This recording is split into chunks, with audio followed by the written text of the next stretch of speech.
Welcome to Life Transformation Radio.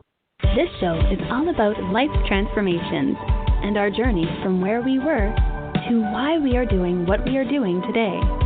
We will discuss the hiccups, the roller coasters, and the blood, sweat, and tears that has been poured out while discovering our purpose. It is all about our transformations. Here is your host, Sean Douglas. Good morning, good afternoon, and good evening. Welcome to another episode of Life Transformation Radio. I hope your week was amazing, and thank you for joining us on this Friday, March 12th, for an amazing episode of Life Transformation Radio. I'm your host, Master Resilience Implementer, TEDx speaker, business positioning strategist, and international best-selling author, Sean Douglas. This show is currently heard in over 90 countries. So whether it's your first time joining us or you've been listening to us for some time, I want to thank you to those who are listening from around the world. Life Transformation Radio is all about our transformation. Here is where we tell the stories of why we're doing what we're doing, highlighting that transformational moment that changed our lives and how we use it to then transform others and elevate their lives as well.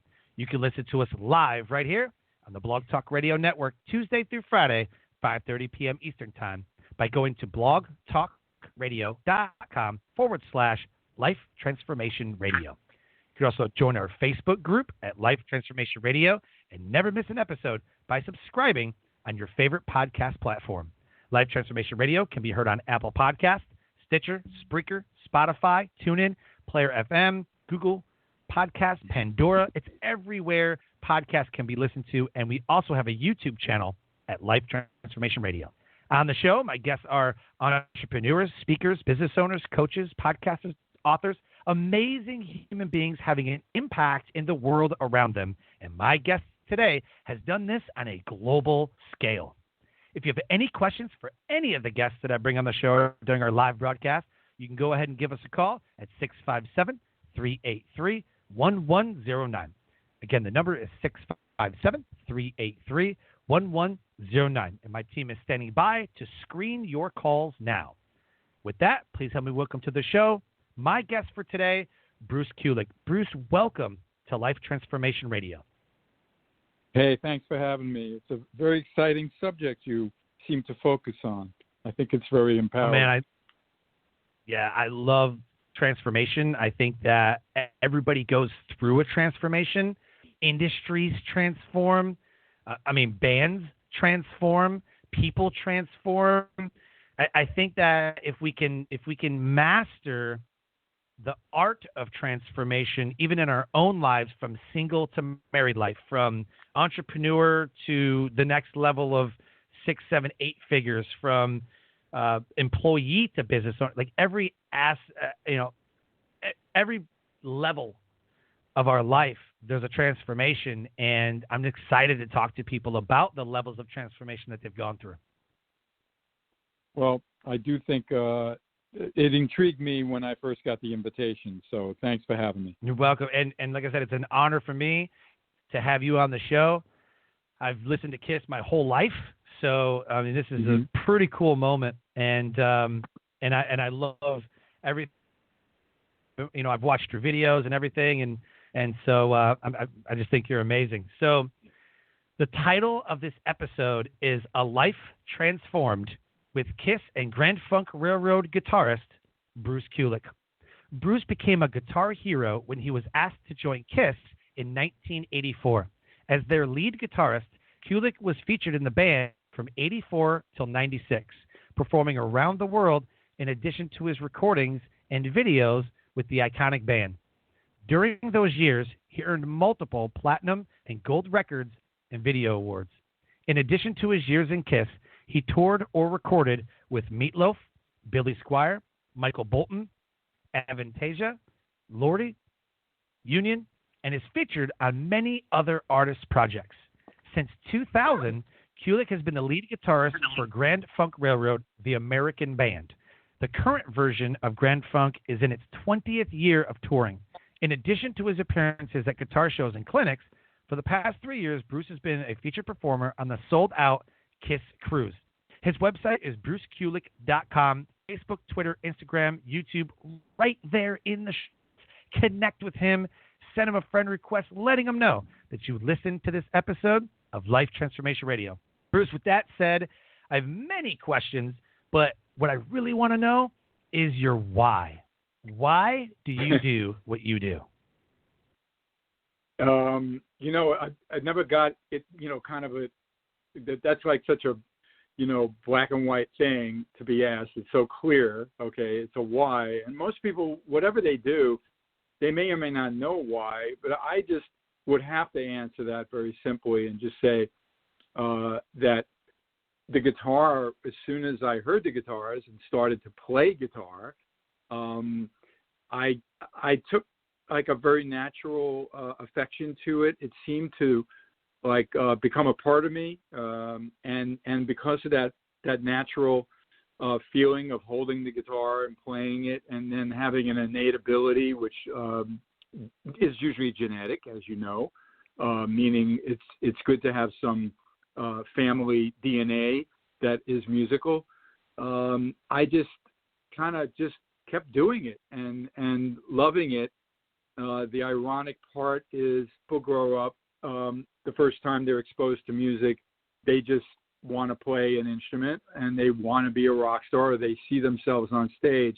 I didn't necessarily, what drove me was more the instrument and the love of music, and not so much I want to be on stage, because I was always kind of shy. I'm still a bit shy, although I know how to kind of put myself out there. But I guess the big answer, though, simply is why? Because I love guitar so much, and I was really fortunate and blessed to have the ability to play it emotionally and connect with people. So then the connection to success was the reward, obviously, of this big love of the guitar. Love it. I think that it is kind of black and white for some. That, I mean, this is my love, my passion, my everything. This is who I am. And I think that when we dial in our why, we kind of dial in who we are at our core. I think if people don't have a why for what they do, that they're not quite sure who they are. And I think that the why and the core of who we are is kind of hand in hand. That's just my opinion. Mm-hmm. Well, don't you love like on shows, let's say the Shark Tank, when you get these young entrepreneurs, some of whatever age they are, but they come in and they always say, well, I always want, I do this, but I always wanted to, and I came up with this idea. And when that story is told, and especially if it is really a great idea, that they all kind of fight over the sharks and they wind up investing, and then you wind up seeing it in your local CVS, even as seen on TV, or Target or Walmart. That's like an incredible story, and I'm always inspired when I hear someone say, I always wanted a drawer, I always wanted to do this, I always wanted that, and then they somehow accomplish it. I was really blessed that the guitar was in my hand at a very young age. So the fact that I never really had to have a day job, is just something I'm just so blessed about, that I didn't have to struggle with it. I had, one silly job when I was young to pay for, I was like 15, 16, and I was working at the public library in New York, the big one with the lions outside on Fifth Avenue. And the whole point of working there was so I could save up to buy an amplifier. You know what I mean? So I could play my guitar. It was because my parents weren't going to, oh, yeah, here's $500 for an amp, So really, it's always been just constantly a love of the music and the instrument. And I actually enjoy it even more now because of all my time to reflect on everything, especially with this year of I've been doing, but I'm doing different things. But I'm also been doing a very big retrospective into everything. So I go crazy when someone shares a photo that I never saw of one of the very, very first bands I was in, and I'm going crazy and I'm recognizing names, but I totally forgot about it. You know what I mean? And it makes me really, once again, feel so accomplished and so blessed with how the journey of my guitar, how it's taken me to so many places and met so many people and played so many gigs. It's really, something I think maybe 20 years ago I wouldn't have been so, gracious about looking at it. I might have been just, in a different headspace about it. But lately it's been all total celebration, which I'm very happy that I see it that way. Yeah. I can't even begin to imagine, that energy. Like when I go on stage and speak, I get energized from the crowd, and I can't even imagine having thousands of screaming fans just jumping at the music and dancing and just, it's a moment that is being shared from the band to the audience and back from the audience to the band. And I gotta feel like lives are being transformed with the music. The first cassette that I ever owned from KISS, the first KISS anything that I ever owned, was Smashes, Thrashes, and Hits. And my aunt was like, "You gotta listen to this and listen to this one song, and like you gotta listen to one, and then listen to the Alive album because I think it's their best." And like she was introducing me to all of it, and even as an 80s kid, I'm like, this is amazing. Like, holy cow. And then I introduce it to my kids, and my kids are like, who is this? And then I show them a picture of like the face paint and stuff, and they're just like, that was a band? No way. I was like, yeah, listen to this. And so I feel like I'm impacting a generation. And for you, so much transformation has happened from the time that, you started, back in the 70s and in the 80s and 90s and all the way through. I think it would be almost impossible. Can you name one or two or a transformational moment that took place and changed you and it put you on the path to what you're doing today?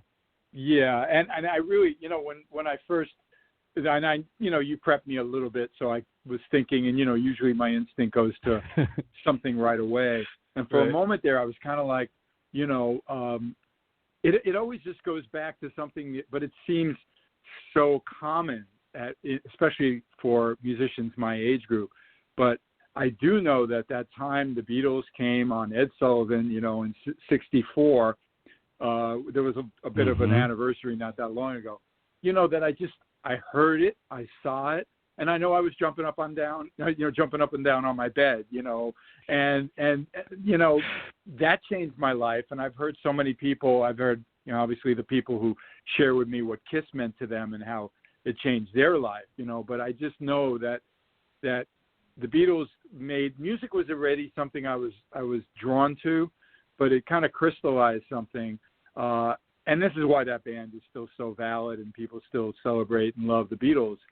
And it's interesting, you were just sharing how, you want to share generationally, this love of music and who you're into. And I couldn't be associated with a better band, than KISS. It just keeps getting, shared to the younger generation, so that I have, like, there's a guy he's a pretty talented guitar player, actually, who writes songs, and I work with him online to help, him improve. And daughter hears my name a lot, right? And it's so amazing when he sent me, like, a video sharing, like, his daughter hears my name, seen Unplugged, watched some of the videos, and now she runs around, and sings a song, Bruce Kulick, oh yeah, Bruce Kulick. It's like, it's so funny. And then one time he sent me a video of her crying because she didn't want to listen to Guns N' Roses. She wanted to hear My Era KISS. And she was literally crying about it. Okay. And that's awesome. Just, like, moments like that, when I hear that, see it, and feel it, because I actually never really met the girl. They're in England, actually, and the wonders of the internet, I could work with someone anywhere in the world. I have a guitar lesson with someone from Russia on Sunday. That's going to be interesting. Oh, wow. But cool. But this generational thing of what I know KISS can do, and let's connect the dots for a second. So I saw the Beatles, 4 young lads, doing what they loved. Okay. and they struggled in the beginning, and then of course they took over the world and became incredibly important culturally and musically, as we all know. But think about that. I don't really think there'd be a KISS without the Beatles. Okay, the Gene and Paul understanding the iconic nature of identifying everybody having a vibe. So suddenly, when they came up with the makeup thing to be really different and stand out, Paul Stanley wasn't born Paul Stanley, but he didn't want to be called. Stanley's not a rock star name, but he took the name Paul. Okay, so 4 guys, very identifiable. Now, by the time I got into the band, the makeup's gone, but band is established. Rock and roll is still powerful and loved by so many people around the world. And then I'm inserted as, call me, I'm the George, whatever, of the band. And to have that platform of exposure, putting my face on the cover of the Asylum record, I'm a Beatle. You see what I'm saying? How I'm trying to just connect the dots there. What an opportunity for me. Even though, as we know, the Beatles didn't replace anybody, when they broke up, and then sadly, we started to lose some. But as you know, the KISS has kept their dream alive of being a rock band and continuing.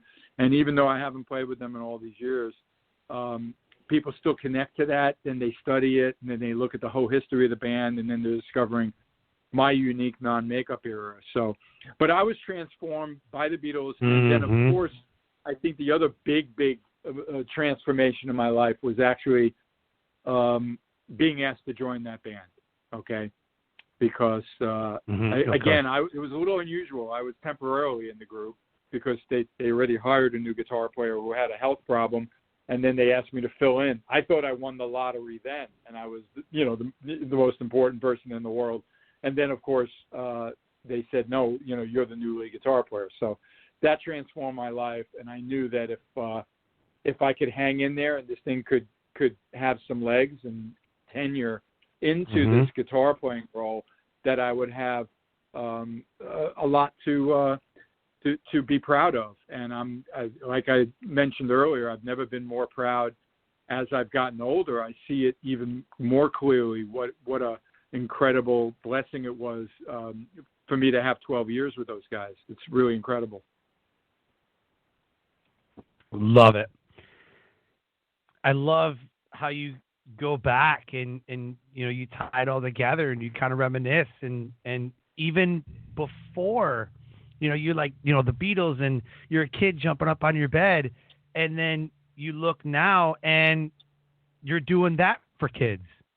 Like you've taken that role, you got, like you said, guitar lessons in different countries, and I mean, people are, shouting your name, and then someone else is going to take that on, and so I mean, you don't have to be on stage to be transforming lives.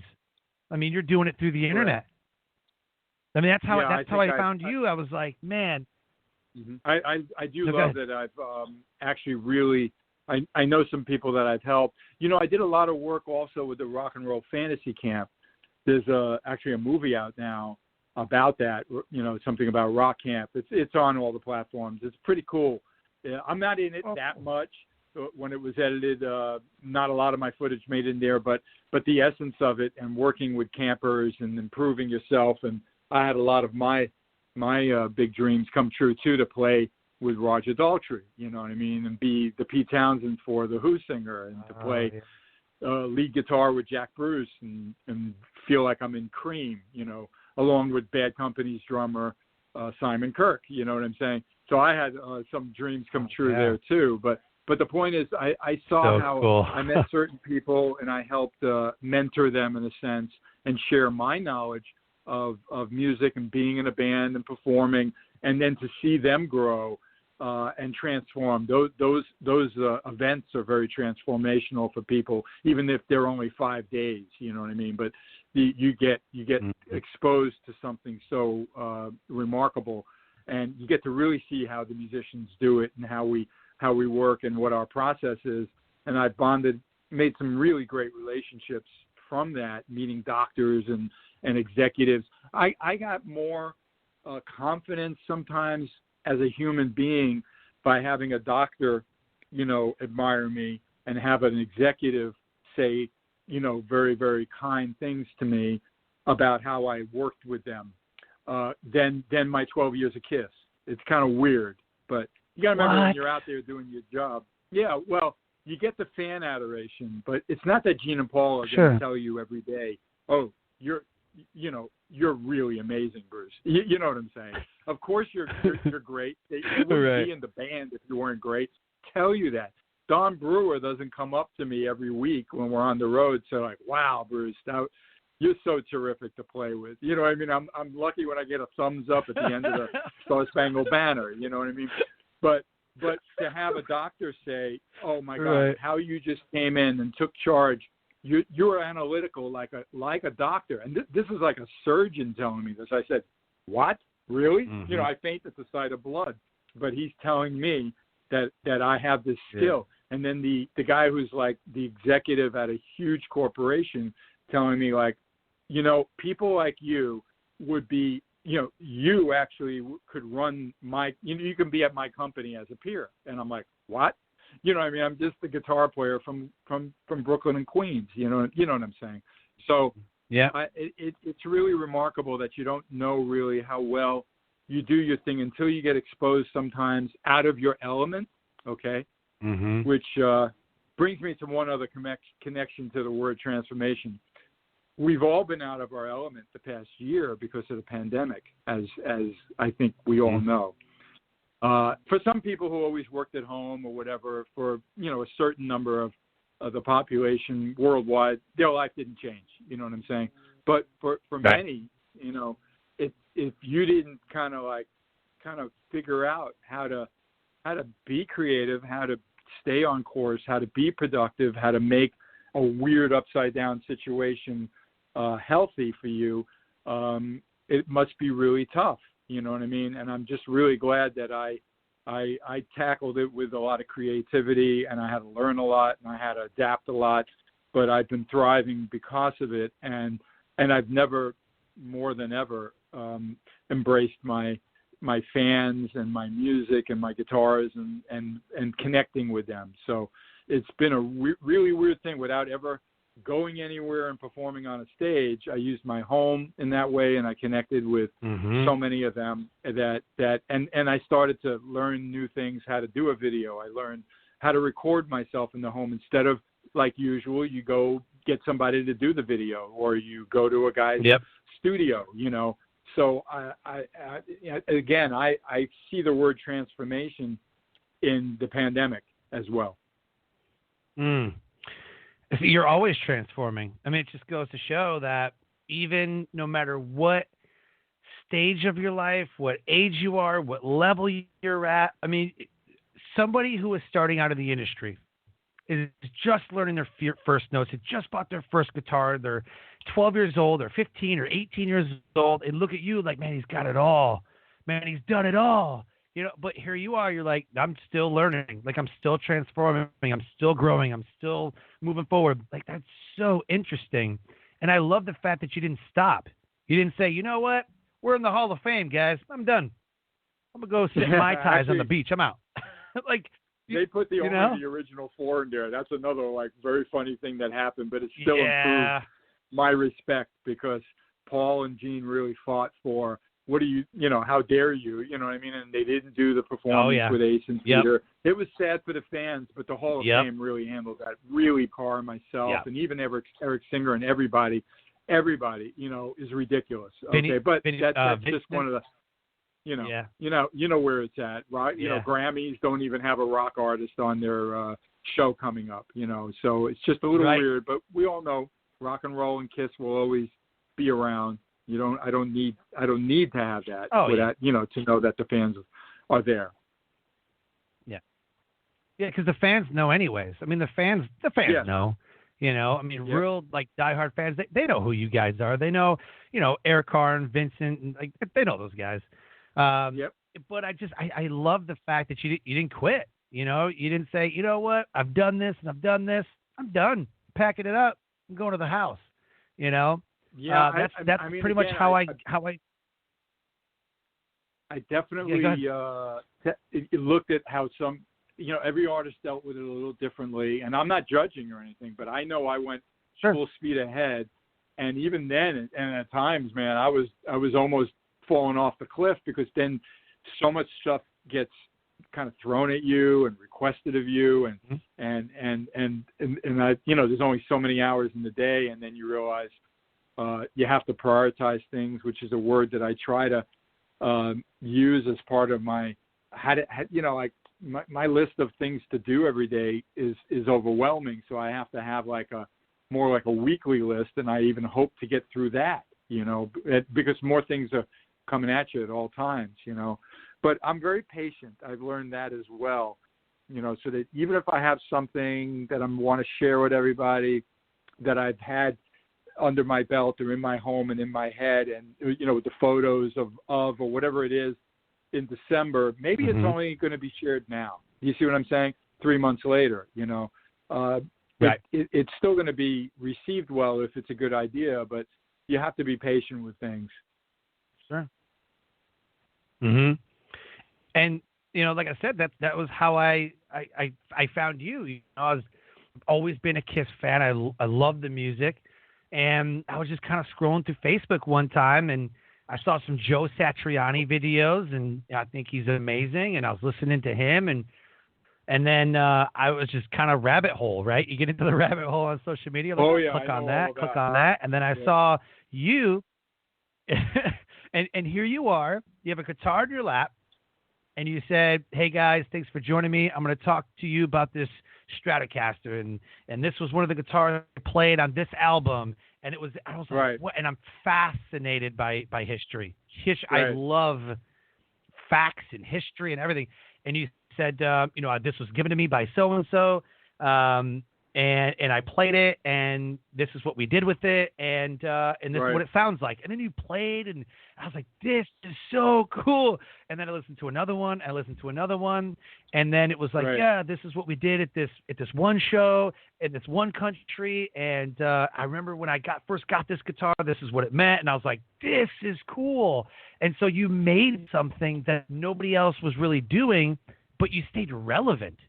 And you were like, hey, guys, let's talk, fireside chat it up, let's reminisce a little bit. I was like, all right, I got to reach out to the guy, I got to reach out to the guy. And you finding that's great, but that whole thing transformed too, not to kill that word, but I'm just telling you that it did. I came up with probably 2 years ago something called KISS Guitar of the Month, because I have enough of them, or a similar model to what I use, to tell a story. Okay. And they used to be done very, very, the way I look at it now, primitively. In other words, I hope to have enough light the day I was planning on, filming it. And it was not edited. It was just a take. And hopefully I didn't, flub up and say the wrong thing or break a string, or, you know what I mean? It was like a one take thing. And that would be my Guitar of the Month. And then suddenly, once I realized this would be fun, and again, it's deep in the pandemic when you couldn't do much, and my wife knew a little bit. Lisa knew iMovie a little bit, and she started to show me stuff, and I was like, oh, my God, that's brilliant. Oh, some of the things you're doing, I do that in my GarageBand recording thing. I think, show me how you did that. You know what I mean? And then she's showing me some things. So now, the next guitars that I start showing, I'm doing full-on edited stories with photos, dropping in, actual, the videos where they may have been shown, doing a VO if I need to, or live me talking. I have all that at my disposal, and then I kept improving with them, and it's kind of funny. I didn't call them, sometimes I revisited a guitar because I called it amplified, okay? The amplified is really more for the word transform, meaning, hey, guess what I learned how to do? I could even show you this in a more creative way. You know what I mean? And of course, even if it's redundant and they saw me talk about that guitar a year earlier, the way I'm showing it now is so much more in depth with so much more detail, because I've amassed all the information I can find on my computer, my brain, my photos.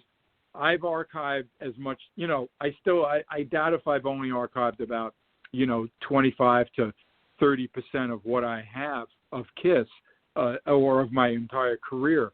And that's a, you know, Lisa laughs at me, like sometimes when I look at, okay, this is the box of all the stuff, and then I want to just crawl up in the corner in fetal position, you know what I mean, because it's overwhelming. It's too much. How am I going to figure out what I want to scan or what I want to save? So I have to take them in, you know, baby steps and get through it. Sometimes the box will be in the office for 2 weeks, you know, but hopefully I get through it. And then when I do, I love it. I make sure there's backups, and I share it with a friend who helps archive things. And then when I get that response from him, oh my God, those pictures of the guitars backstage from Animalize that you just shared, that's unbelievable. That makes all that suffering worthwhile. You follow what I'm saying? Yeah. It's not easy. Oh yeah. Scanning everything, going through all your stuff. But but it's got to be done. Yeah. And it drew people in. I was reading the comments, and people were like, "Oh man!" Like I remember one, talking about, "Hey man, I played this show, and it was one of the first times that I'd brought this out, and we were rehearsing and everything, and we went on stage and did the show, whatever." And people were like, "Oh my gosh, I was at that show. Oh, it was amazing!" And like people were like reminiscing with you, and I was like, "This is like so cool for me." You know, like I was a kid when all this was going on, and I get to hear, it's almost like sitting next to your grandfather, go, "Grandfather, tell me about the war." You know, like tell me about the good old days. Yeah. You know, that's what I felt like. I felt like I was talking to a family member, like, tell me about that one moment. You know, and I love that this is what the show is about. The show is about transformation and just having stories told about, that one show, that one time, that one guitar, that one person you met that changed your life. And now what have you done with it? Right. And this is what I think is the coolest moment of the show, is that you can reminisce about that stuff and it doesn't die away. You know, those videos are going to live long after, years and years and years from now. You know, they're still going to be out there, and people are still going to be discovering KISS, still going to be discovering Kulick, you know? And that's it felt great to see that my YouTube channel, which I didn't take care of at all previously, with the pandemic. I mean, there was something there, and it showed some things of me. But now that I started creating all that content, and then I got, now I'm over 10,000 subscribers, meaning like when I post something, they're going to get a ding and they're going to enjoy it and comment.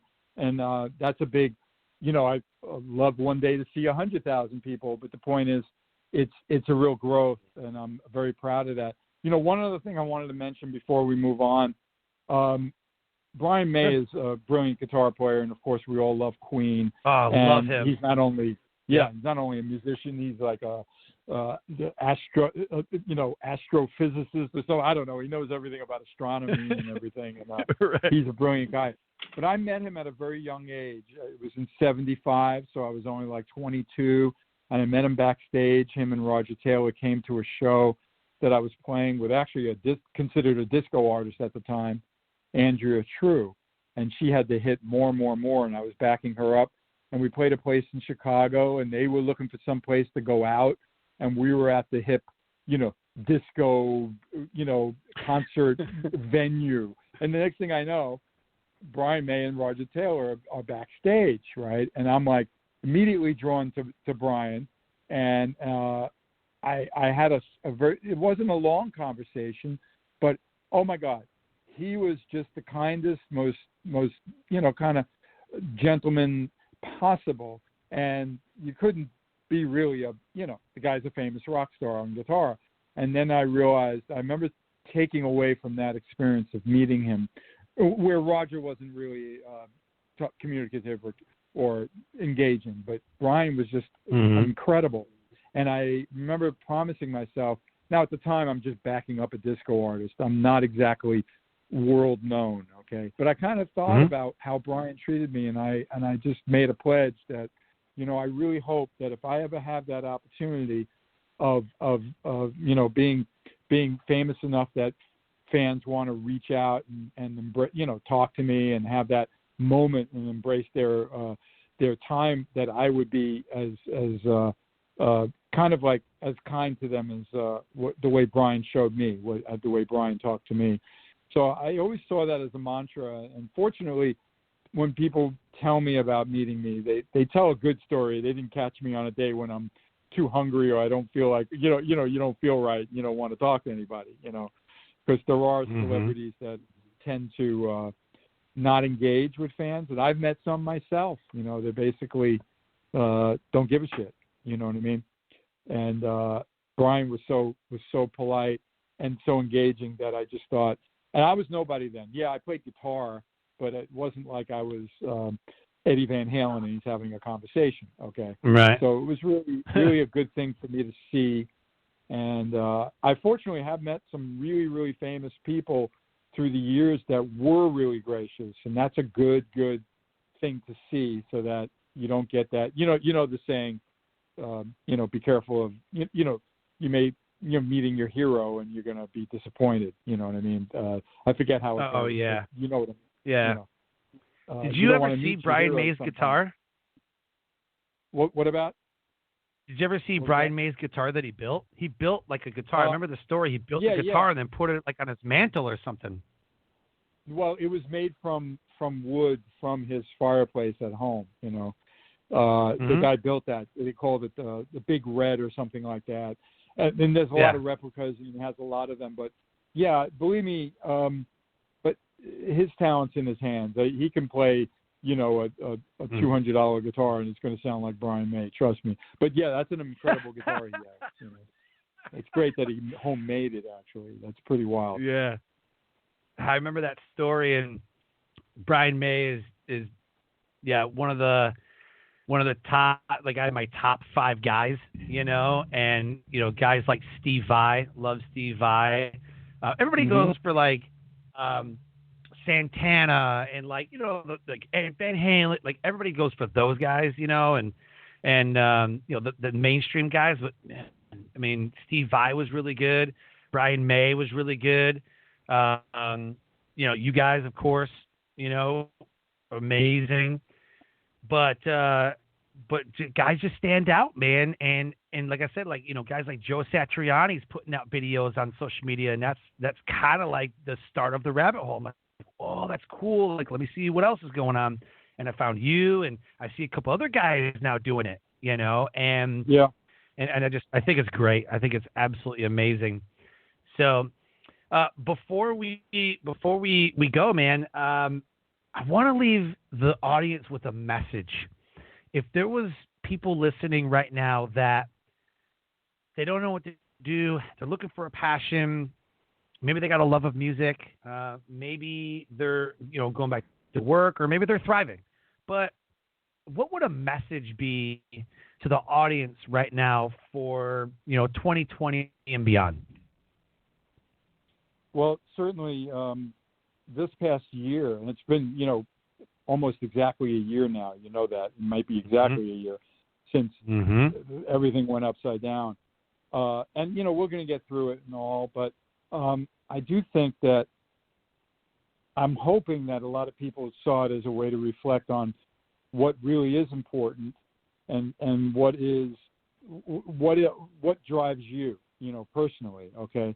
So for example, we all know that family is important, and a good family and a healthy family relationships is all based on love, and love is healing, and love feels great. We all know that. That's why when we hear a story of love, that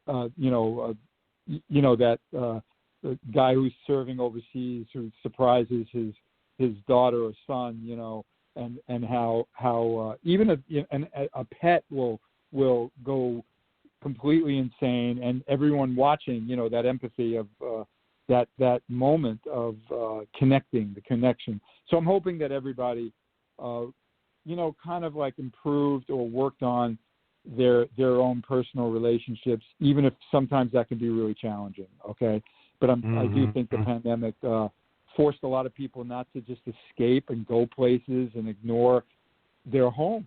Your home is your foundation, and your home hopefully is also could be a spouse, a partner, a friend, or and I just hope that if anything, fortunately for me, I mean, I married well back in 2014 with Lisa, and our bond is only even stronger now and healthier. But certainly I hope everybody has worked on their relationship, and there's ways to do it. And if it isn't right, then have some peace with that and move on. You know what I mean? And get some healing that way. But I think family is important. So that's real good that you know who you are and that you're loved and who you love. But I also think, like, when it comes to your job, I've always said it's funny when a fan meets me that, you know, they have like your regular job. They work at a restaurant, let's say. And I don't care if you're flipping burgers. If you have passion in flipping burgers, I respect the hell out of you, because I might be going to your restaurant. I want the burger made, not like I don't give a shit about it and I'm going to sweat on it. I don't care. You know, I want it made like I'm gonna make the best burger I can. You know what I mean? And I don't care if it's McDonald's or wherever it is. I'm not a big burger eater, but you get what I mean. Right.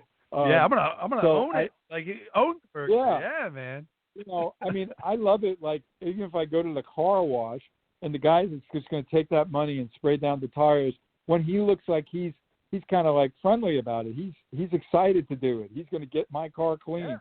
That's the right attitude. Because one thing that really turns me off is what I don't care what level of however you want to look at your job.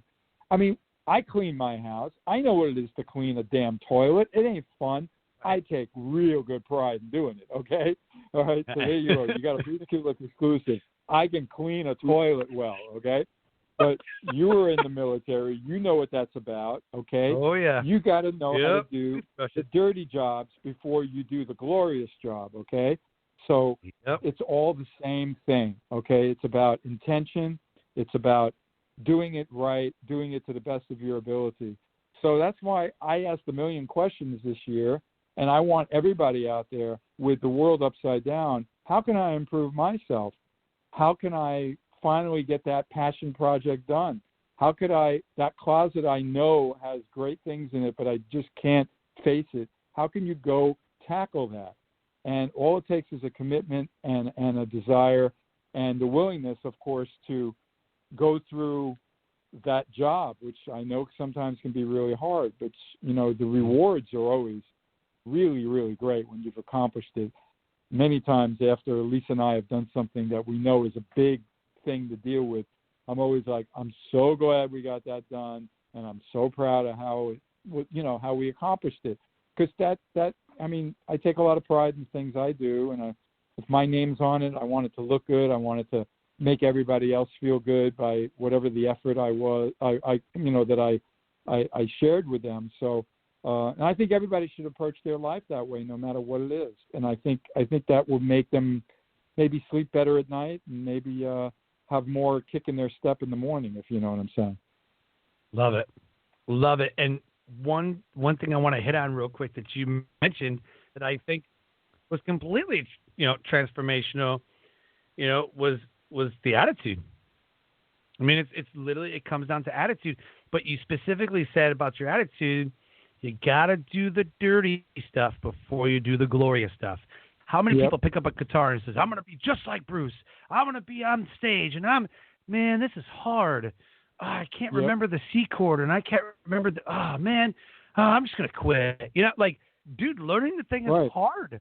Mastering your craft at anything you do is tough. I bombed my first time when I was speaking on stage. I bombed it. I was so humiliated, bombed it, but I was like, this is my passion. I love it. I want to keep doing it. And I just got better and better and better. And then boom, TEDx, my dream stage, TEDx. Sure. I was like, I'm a somebody. I put that weight on. I was very nervous young. I remember I worked in high school. I was part of the audiovisual team or whatever, because I was always kind of good with electronics and things, knowing, playing guitar and pedals and amps and things. I took a knack to that and I enjoyed it.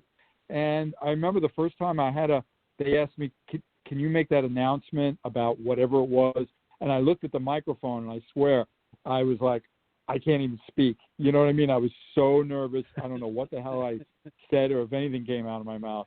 And then all of a sudden there I am, a member of KISS being interviewed, and Gene and Paul have such a talent at giving an interview and talking and sharing their knowledge and their passion and what they want to offer to everybody. Sometimes to a fault, you know what I mean? They pick on each other with it too. It's pretty funny.